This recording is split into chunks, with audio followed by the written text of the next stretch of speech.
Era una muchacha de 20 años, desesperada, necesitada de afecto, de amor.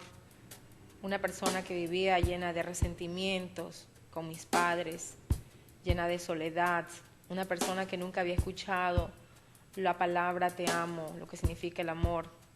Una adolescente que se desarrolló en una familia católica donde le enseñaron a rezar, donde le enseñaron que tenían que ir a las iglesias los domingos, pero a la vez criada en una familia vacía, sin afecto, sin amor, en conflictos. Mi padre con mi madre siempre vivían discutiendo, peleando. Mi padre le alzaba la mano a mi madre. Vi pleitos entre mis hermanos golpeaban a mi padre, insultaban a mi madre. Me sentía en un mundo totalmente vacío y con deseos de ya no existir. No sentí amor de ni mi padre ni de mi madre. Lo único que vi fue conflictos, divisiones, pleitos, problemas. Así que decidí comprometerme con una persona creyendo que con esa persona yo iba a encontrar el amor. Se unió a mí, tuvimos una niña, pero me encontré con una segunda historia triste de que ese hombre era mujeriego, me trataba mal, me golpeaba, me despreciaba, me humillaba. Por segunda vez me topé con un hogar donde tampoco existía lo que era el amor. Nunca escuché la palabra amor. Queriendo rescatar mi hogar, queriendo mantener mi hogar, consulté con una bruja y aquella mujer pues me dijo que ella podía solucionar los problemas de mi hogar. Creí en ella y me dejé llevar por todo lo que ella me decía, pero cuando comencé a hacer lo que ella me dijo que debía hacer, mi vida se transformó en un caos más profundo, caí en un pozo más profundo de desesperación, de tristeza. Ya no solamente sentía los problemas o veía los problemas que existían en mi hogar, los golpes, las infidelidades que me causaba aquel compañero que tuve, sino que también comencé a sentir la presencia de un ser que caminaba atrás de mí. No podía dormir, tenía muchas pesadillas, sentía que alguien me seguía cuando iba al baño, cuando estaba en mi dormitorio. Por segunda vez consulté a un medium, a un brujo, que me dijo que él me podía ayudar y que me podía solucionar el problema. Así que consulté a este hombre, fue a mi casa, invocó a un ser que supuestamente hablaba. Entonces este hombre me dijo que él me iba a ayudar, que él me iba a solucionar el problema y confié en él. Por segunda vez confié en este hombre, por segunda vez confié en un brujo, por segunda vez confié en palabras de hombre.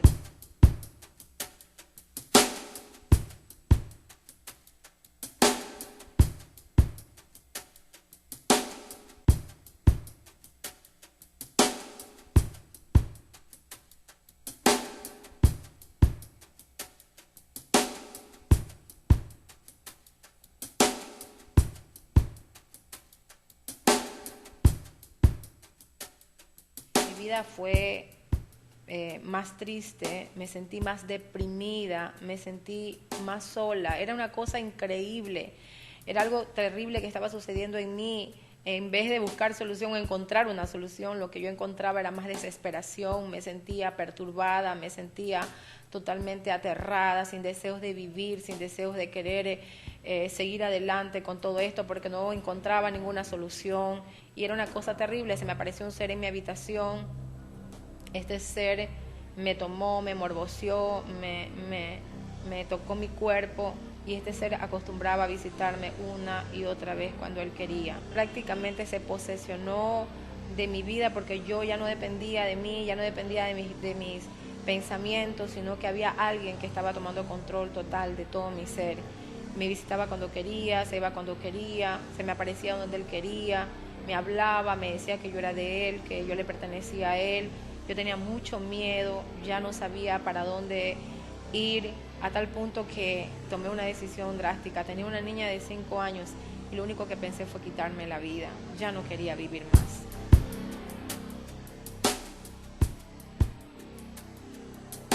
Estaba en la cocina y ya había decidido para ese tiempo pues querer envenenarme, quitarme la vida.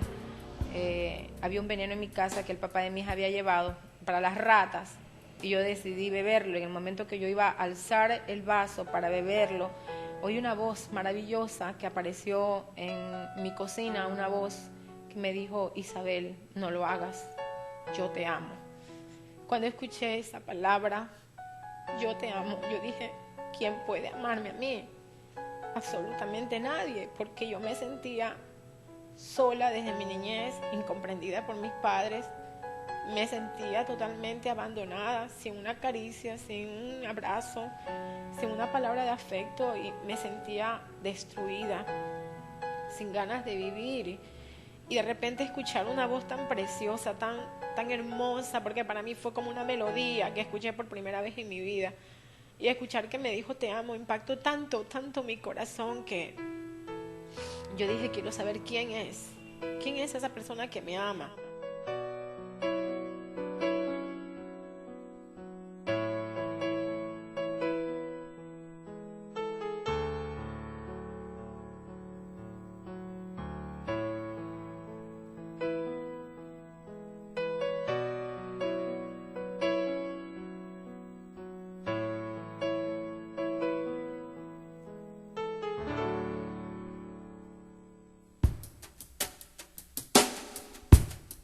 Luego, cuando parecía que todo estaba ya sin ninguna solución, sin encontrar ninguna solución, de repente, pues, un hermano mío que es pastor, Gary Alarcón, me invitó a la iglesia evangélica. Yo le dije: no, yo donde esos loquillos, esos que hacen bulla y que gritan y zapatean, yo no quiero estar, yo no quiero ir. Mi hermano me dijo: vamos, yo te invito, así como tú aceptas una invitación a un baile, como tú aceptas una invitación a un cine, acepta mi invitación y acompáñame. Así que le dije: déjame pensarlo, y por segunda vez me insistió un sábado, recuerdo tanto, y yo le dije: está bien, yo voy a ir. Bien, mientras ellos estaban realizando su culto, recuerdo tanto, escuchando lo que ellos decían, de repente me apareció en mi oído izquierdo una voz que me dijo: ¿qué haces ahí? Sal de ese lugar, no tienes que estar en ese lugar escuchando a esos locos, sal de ese lugar. Y cuando escuché aquello, yo me paré, dejé a mi niña prácticamente en la banca y me paré, y yo dije: sí, ¿qué hago aquí? Es verdad, no hago nada en este lugar, estos locos están gritando, están clamando no sé a quién, porque en realidad, a pesar de que mis padres me habían criado en la religión católica, yo no creía que existía Dios. Yo no creía, con tantos sufrimientos y tanta desgracia. Iba porque mis padres me obligaban a ir a la iglesia, me levantaban y me decían que teníamos que ir, pero yo no creía que existía Jesús, yo no creía que existía Dios. Es más, cuando yo trabajaba me hablaban de Dios y yo decía: por favor, de ese ser yo no quiero saber absolutamente nada. No existe para mí, porque lo único que yo veo es lo que yo creo. Y yo lo que creía era que mi vida no valía nada y que lo único que tenía que hacer era terminar con ella. Y mientras escuché la primera voz que me habló y me dijo: sal de ahí, no te quedes en ese lugar que están esos locos gritando. Y yo me paré, a mi lado derecho, en mi oído derecho, apareció otra voz que me dijo: Isabel, no te vayas, yo te amo. Entonces, cuando yo escuché la palabra yo te amo, yo dije: esta voz yo ya la escuché en mi casa, esta voz ya me habló una vez. Y cuando esa voz me habló, me senté, tomé la posición de sentarme otra vez y quedarme a escuchar lo que los hermanos estaban haciendo. Cuando por segunda vez me habla la voz en mi oído izquierdo y me dice: sal de ahí ahora, te lo ordeno, sal de ese lugar, no te quedes en ese lugar. Otra vez me paré y quise salir corriendo de ese lugar, pero por segunda vez aparece la voz en mi oído derecho y me dice: no te vayas, Isabel, que yo te amo. Esa palabra te amo fue la que estremeció todo mi ser, estremeció todas mis entrañas, impactó todo mi espíritu. Ahora sé que me impacta el espíritu, la palabra de Dios, y me enterneció tanto mi corazón. Pero en ese mismo momento pude descubrir, pude comprender que en mí había un posesionamiento demoníaco, porque los demonios inmediatamente actuaron a tal punto que me comenzaron a hablar a través de mi boca, una voz horrorosa, terrible, que le dijo a mi hermano: maldito, no me saques de aquí, esta es mi casa, porque mi hermano se acercó a orar por mí en vista de que yo comencé a gritar desesperada.